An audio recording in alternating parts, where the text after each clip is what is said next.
Okay, Andy, I realize as we come on for our second episode here, I need a different type of opening. We do a couple podcasts for a couple different audiences. I don't want to have that same opening for those podcasts that I have here.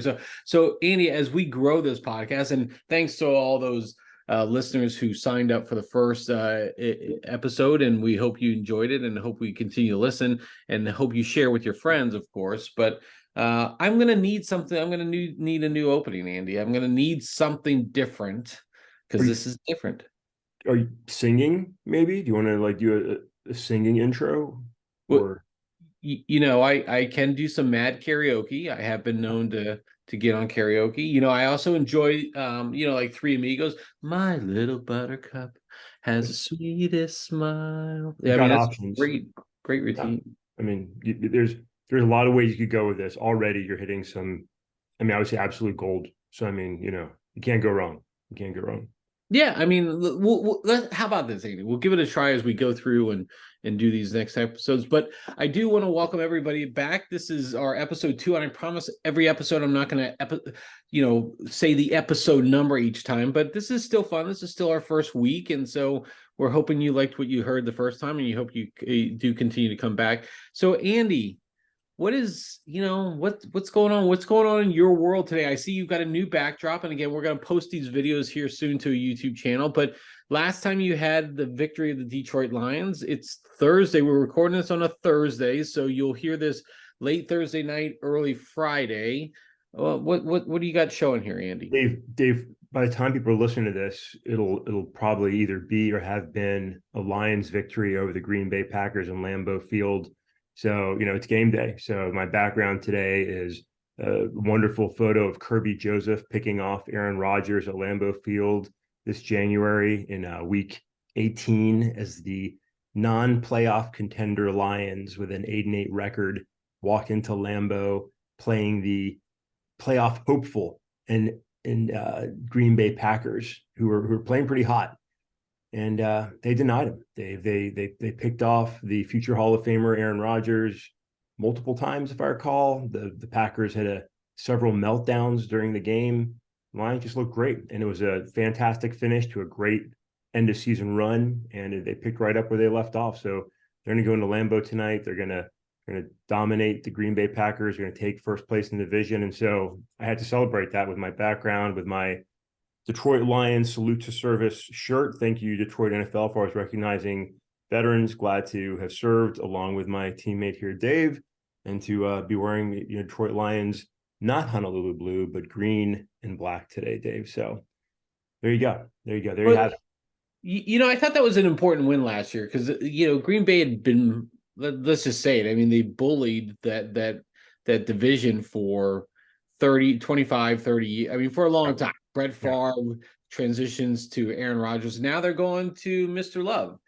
So you've got Jordan Love coming in, and I don't think Green Bay's a bad team. I don't think they're a particularly great team either. I think they're a good team. They're probably better than most people think, but I think the balance of power has really shifted. I think, and it goes back to that win last year. Detroit, if they would have lost that game, they could have been here. All same old Lions. Green Bay's going to just keep going, and sure enough, you guys did pull out in Green Bay against a team fighting for the playoffs. You guys were out. I mean, I think Yeah. that's why I like Dan Campbell. A lot of people like kind of poo-poo on his and I'm using very sophisticated Yeah. terms, Yeah. Definitely. poo-poo, right? I mean, they dump on him a little bit, but I think he's got that team really strong. Yeah, it's a great coaching staff all around, and a great general manager. Brad Holmes has just done a fantastic job building that team, and despite everybody ho humming when he drafts people, every years later, he really celebrates it. So hey, it's been a great start to the season. One loss, but a very, I think, good loss, and I think you're right that game last year set the tone, and definitely this season the Lions win the division, the Lions make the playoffs, and they're going to win their first home playoff game ever. So it's an exciting season. Well, that's good. So that's a good check in for you, Andy. For check Thank in you. for me, Thank you. I'll just say, look, I mean, I mentioned it too over on the last episode, but my Baltimore Orioles are one game away, and maybe it could be a double succession night for us tonight, Andy. You get a Detroit Lions win, and the Orioles clinch the American League East title if they get a win tonight, or a Tampa Bay Ray loss. Their magic number is one. To have their magic number is one, I mean, so that means either they win tonight, which we're optimistic for, as they're playing in front of the home crowd against the Boston Red Sox, or the Tampa Bay Rays lose. And we clinched the AL East, and I bought my American League Division Series tickets so that I can go up and watch the Orioles. I mentioned that last time, so hoping for that to be wrapped up tonight and be a good night for both of us, Andy. I think that'd be pretty decent, huh? We can hope, Dave. We can hope. We can hope. Good luck. Good luck to the Baltimore Orioles. Yeah, I mean, for a franchise that's kind of been like, it was kind of similar to the Lions. We had some, like, obviously the Orioles of the 60s, 70s, and early 80s were great. They had a run in the 90s, and they run a couple years ago. But, it's been a frustrating year for those Orioles. But anyways, Andy, that's our sports check-ins. I guess we can do that. I want to talk about a new, like one of the segments we want to bring in here. And I'm going to call it, Andy, top of mind. Okay. And so we have a lot of thoughts, some good, some bad, and some completely off the wall crazy. Maybe too many. I want to do, like, what's top of mind. What is one thing across any spectrum? It doesn't have to be anything, specific to sports. It doesn't have to be entertainment, politics, current events, whatever it is. What's at the top of your mind that's just been kind of making you think more than once a day over the last couple of days? So that's where I want to go with that, Andy. And I'll just start to kind of lead the example, Andy. I want to lead this podcast here, Andy, and I want to show you the way. Does that sound fair? In the famous words of U2, I will follow. Yeah. Oh, well done. Like well that? done. That's good. Yeah. And speaking of U2, they're kicking off their Spear stuff. They're doing a lot of stuff here in the next couple of days. I'm excited for it. So yeah, super exciting. If you've got $1 million, you can go check it out. But okay, so that's a top of mind thing that we might get into later. That drives me freaking crazy. That I'd love to go check that thing out, but, like, God, the prices are like astronomical. Yeah. So not even Taylor Swift goes that high. But okay, Andy, I'm going to start with top of mind. Right, and this is something I've been thinking about for the last couple of weeks, and it is sports related. Unfortunately, my mind doesn't go very far on some of these things. But I want to talk about the name, image, and likeness activity that's going on within college sports now. It's kind of associated with the transfer portal. Look, I have no delusions that the NCAA is some sort of ethical organization. I have no delusions that the NCAA is a good or bad guy or whatever in any of this processes. Players should have always been able to be compensated in one way or the other for what the university's exploited for so long. I mean, I do feel that way in a lot of respects. So what I'm about to say is not to take away from that. In getting those name, image, and likeness rights, I feel like the pendulum has not just kind of moved back into the middle and swung in an even way. Without any sort of governance or regulation over this process, it has gotten out of control. Look, players have been paid, whether it was legal or not in the old days when we were growing up, or even as recent as 5 years ago. Players have been compensated by boosters or individuals, high influencers, for years and decades. So I'm under no delusions that never occurred. But now what we have is it's so blatant and obvious, and it's so out of control. You have players making millions of dollars to play college sports, which, again, if somebody's willing to pay it, sure, why not take it? I just think it's a little bit out of control. And for what? I mean, there's all sorts of crazy reports of people who, and look, I fully recognize that individuals who are getting the most money, there's also individuals who are just, using name, image, and likeness to, to help promote local organizations, and they get a free slushy or they get a free meal every so often. But when you see some of this money, like LeBron James's son is getting $6 million potentially for being at USC. Deion Sanders's kids can get millions of dollars, cars, and all this stuff from being at their schools and where they're at. Look, I don't want to say if it's not there, don't get it, but there's no governance around this process, and it's really hard to see how this really works. And I think it's bad for the sport, frankly, because what you're getting into is an opportunity where organization or colleges now are having to create, Andy, these name, image, and likeness funds and campaigns that they're pumping donors for. And they're saying, hey, in addition to your kid coming here, in addition to us hitting the alumni, in addition to us doing all this stuff for tuition and stuff, which is increasing every year, we're now going to say that's not enough. We need all this extra bucket of money to pay for these name, image, and likeness contracts for these kids who may or may not actually be any good. They may or may not pan out to where their 5-star ranking ever put them at, that some recruiting service put them at. And so I just get concerned when we continue to pump the same people over and over and exploit what the university should be caring for in tuition costs. Now we're having to say, hey, that's not enough. We need the name, image, and likeness fund. So that, Andy, that's my little rant. That's top of mind. It's been bothering me a lot. I had a tweet about it a couple weeks back, is effectively saying, hey, if I contribute to the name, image, and likeness fund, does my tuition go down? And of course, that's all said as a joke, but it's something that bothers me, Andy. Yeah, I mean, there's maybe different ways to think about it. I think, I appreciate the point you're making. I think also at the same time, it can be tough for these young athletes. Bronny's a good example, right? He's a young man, huge name recognition, right? His dad's, arguably the best basketball player in the history of the NBA, right? I would argue Michael Jordan's still the best, but you could definitely make a case for LeBron, right? And so his name, his attention, the media attention, the indirect publicity then goes to his school at USC is sort of a benefit to the school, right? And so in that case, he's not the number one recruit in the country, right? He's probably not going to be as successful as his father has been in the NBA, but there's a lot of reward for having him at your school.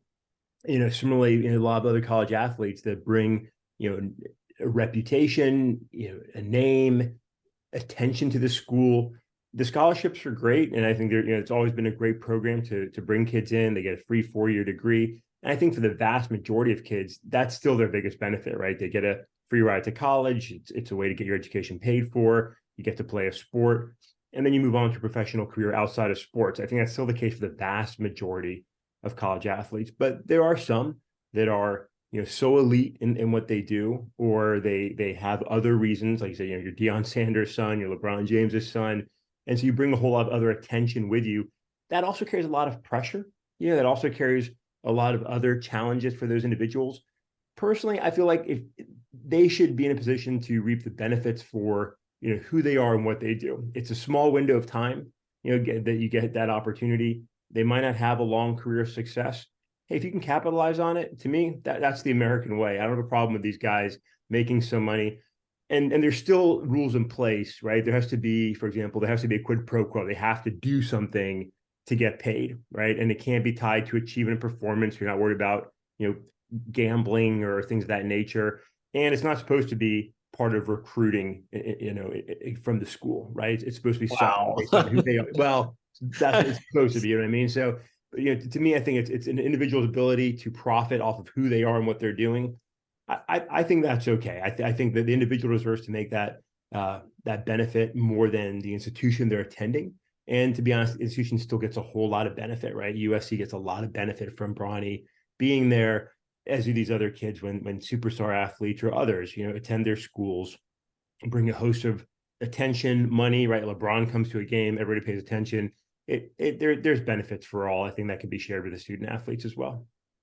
Yeah, I think it's just going to be interesting. I think it's in the effort to get this rolled. And look, I think the NCAA, I think this speaks to like the NCAA just has lost so much standing over the years of, they're them punishing universities for buying somebody a slice of pizza or something, Yeah. or allowing a player to fly back for a family funeral or something. They've gotten so much negative press. I think they've kind of stayed away from some of this work. Yeah. But there is a need, and like the NCAA probably needs an overhaul and probably moved out anyways. I think that's probably where it's going.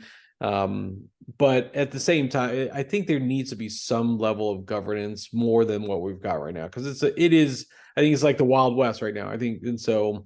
But Andy, I don't want to dwell too long on that topic. That's top of my mind. What's anything at the top of your mind? There's this I think is interesting, and I'm going to start out in the world of politics. I'm not going to stay there because I think it just sort of brings us to what I think is an interesting.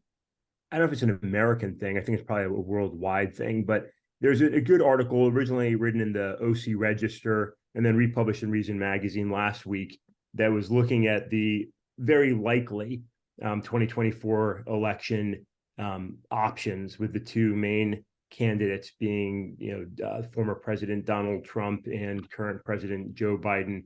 And the article's question is, are we really doing a Trump versus Biden rematch? And the author, Mr. Stephen Greenhut, goes on to sort of share his exasperation at the idea and sort of wish for, more options and something else. And what had me thinking about is just how I'm going to say Americans, because I'm an American, but we Americans, like, we love binary choices. Like, if you think about the way we do most things, like, we don't want to have three choices, or if we could choose between three, we want to choose between A and B, right? Him and her, whatever you want to do it. So I think it's very interesting, right? So as we see, for example, in politics, there's traditionally two main parties. And you think about soda brands, right? There's Coke and there's Pepsi. Nobody cared about RC Cola, Dave. Nobody cared about Tab, right? I think you were a Tab guy, if I recall back in the 80s. I was a tab guy for sure. Yeah. Tab guy. And you look now what's happening with social media, right? And sort of a large portion of folks, myself included, deciding that, hey, I don't want to be on X. It's not a platform I choose to engage on. But there's a question of, like, well, what's the other option, right? Is it Meta and Threads? Is it Blue Sky? Is it Mastodon? And I think people are having a hard time with not having, like, a clear A/B choice. And I think it's a very interesting thing. There's people, we like to have the option, like sports, right? There's no pro sports league that's big that pits three teams against each other in a game or in their championship. It's always work your way down to the top two. The top two duke it out. We have a champion, right? There's no three-person boxing match, right? I think it's very interesting. And obviously, there's other complexities that go into these things as well. But we tend to really like, two choices, and I'm in this camp or the other camp, whether it's politics or sports or music genres. People often like to have that, identity and not only have the identity of what they like, but also there's clearly some other group to which they're opposed. I think when we were growing up, there were, now, when you get your Spotify at the end of the year music summary, right? They tell you your top genres, and they give you genres that, like, I don't even understand what they are, to be honest, right? I think I had one year that was spooky. They said, like, spooky music. I don't even know what that means. But back in the day, it was like, do you like rock or rap, right? And those are kind of your choices.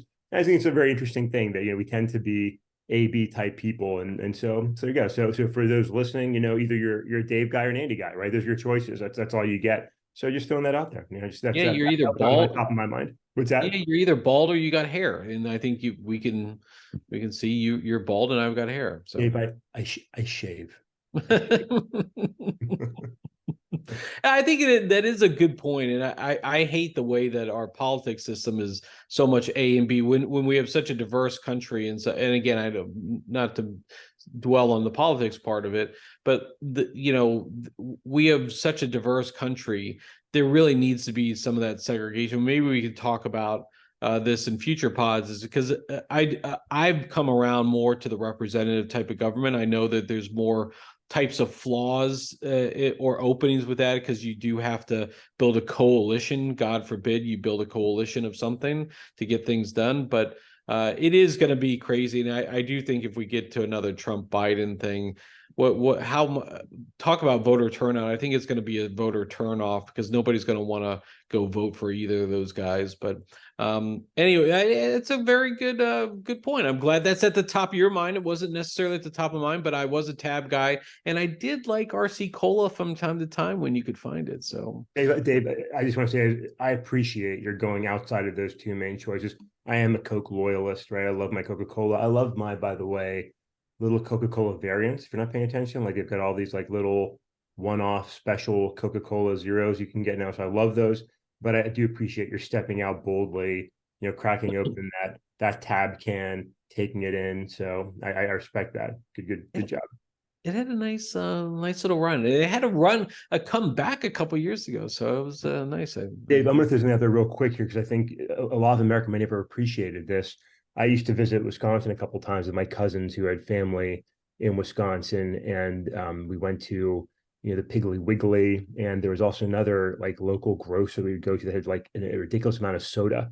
And I had the opportunity as a kid to try Hubba Bubba bubblegum flavored soda. What? Yeah, in a delicious pink can, and you cracked it open, and that I don't even know if they sell gum like anymore, but that old school smell of like Hubba Bubba, Bazooka Joe, pink bubble gum, and you not only smelled it, but then you got that sweet smell in the flavor, the carbonation, and man, it was disgusting, but it was great, and that's the kind of innovation I'm looking for in America, right? I want Hubba Bubba bubblegum flavored soda in every fridge in this country. I want people being creative, thinking of crazy ways to please the masses. And God bless Hubba Bubba soda. We should have all enjoyed that, along with other classics like Mellow Yellow, which you don't get to see as much anymore. Oh, mellow. Now I'll go hardcore for mellow yellow. That was an impressive soda. If you find it, you definitely want to always drink it. Hubba Bubba thing, the thing that always bothered me about Hubba Bubba, it was great for the first 5 or 6 chomps down, and then they lost the flavor like that, and you have to spit it out. You didn't even want to swallow it; you had to spit it out. That's how they got you, Dave. That's how because you buy more. That was, I mean, Yeah, that's right. That's right, for sure. So, all right, Andy. So that was one of those areas I want to bring into the podcast. So we'll do top of mind every so often and just see what's going on in our crazy minds and what we've been stewing over and thinking about. Another one we'll talk about later is where do we stand on, so we'll pick a topic and we'll say, hey, where do you stand on this? Where do you stand on that? And where are you coming down on? So we'll integrate that into the show, not this time, but maybe next week when we get into week 2 and our listeners grow beyond double digits. We'll get into that part. But Andy, I did want to talk real quickly as we end this podcast today. I put a name down, men of a certain X, and I won't say I put a name down because you actually did the work. You put in, you used the newfangled technology, used GPT and did some of that stuff, and it came up with some names for our podcast. And I kind of liked men of a certain X, but X being Generation X, you and I are both Gen Xers, as you called out last time. What do you think of that? I mean, are we still surfing for names? I mean, I'll surf any way that I can, and Yeah. I like the name. I like the nod to Gen X. The prompt I used in Chat GPT was something about, I think, two old men from Generation X, something like that. Had with a podcast, and it gave some names. And that's one of the things I love about AI is sort of it helps you get your creative juices flowing sometimes when you're not being able to come up with something. And I gave it a simple prompt, and it gave me, I think, 20 viable names, some more viable than others. And I like the one that you chose. I think it's a good name, and open to whatever choices you have, or if anybody listening is thinking, wow, this should be two clowns the podcast, whatever they think it might be.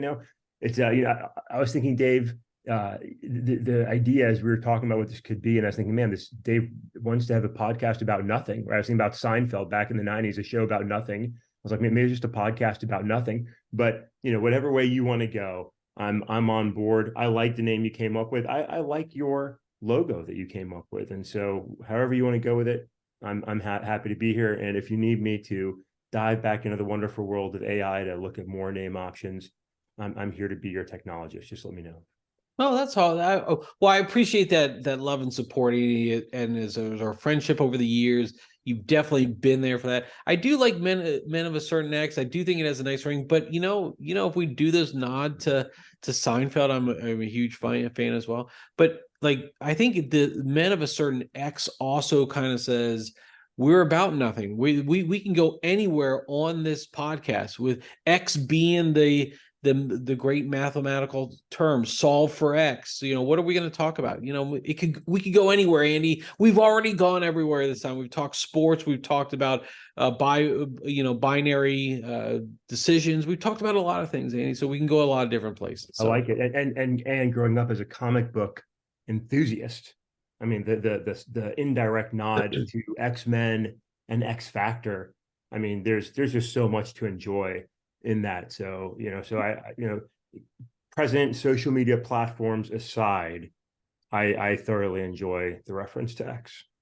There we go. Hey, so real quick, Andy, just a quick question on comic books, because I grew up, going through a lot of comic books too. What was one obscure comic that you love that nobody else ever seems to go for? I'll start. Mine was Quasar.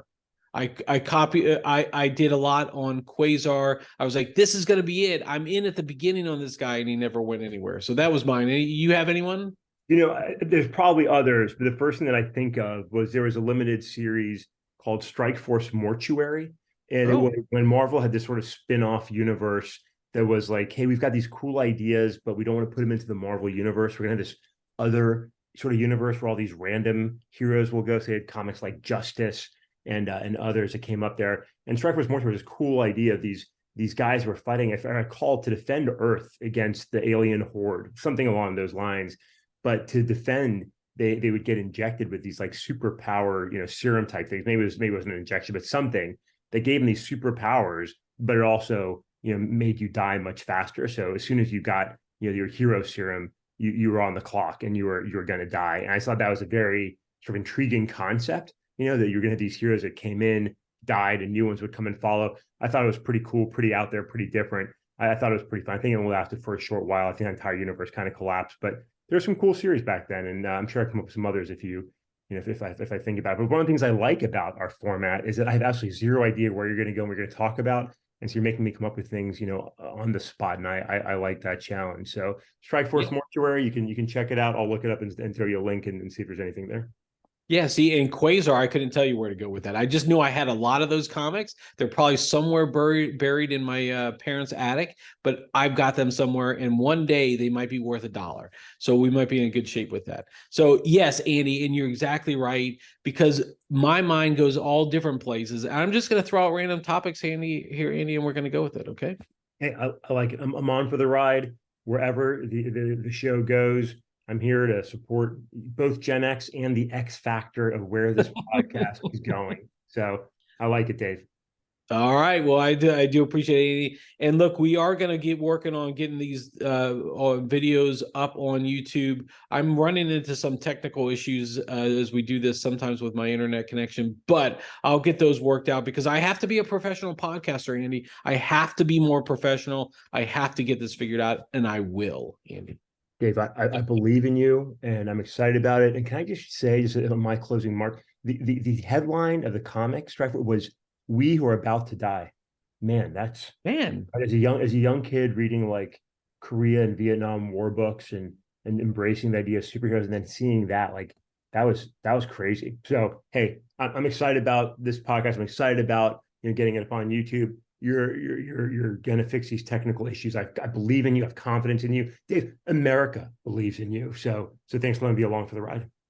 And I'm willing to die on that hill for this, Andy. So that's where I'm at. So, Andy, thank you for that. And thank you for being part of this podcast with me again today. So, and to all our loyal listeners, you getting into the ground floor, we will be worth more than a Quasar comic, and we will be moving forward. So, hope you like this. Listen, please share around with your other friends, and please let them know this is a great podcast to listen to. We will continue to deliver 2 days a week.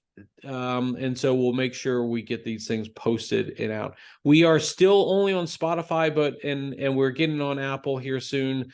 And hopefully then we'll be expanding out to some other podcast platforms, but we hope to be everywhere you want to hear us. And with that, Andy, we will see you next week. How's that?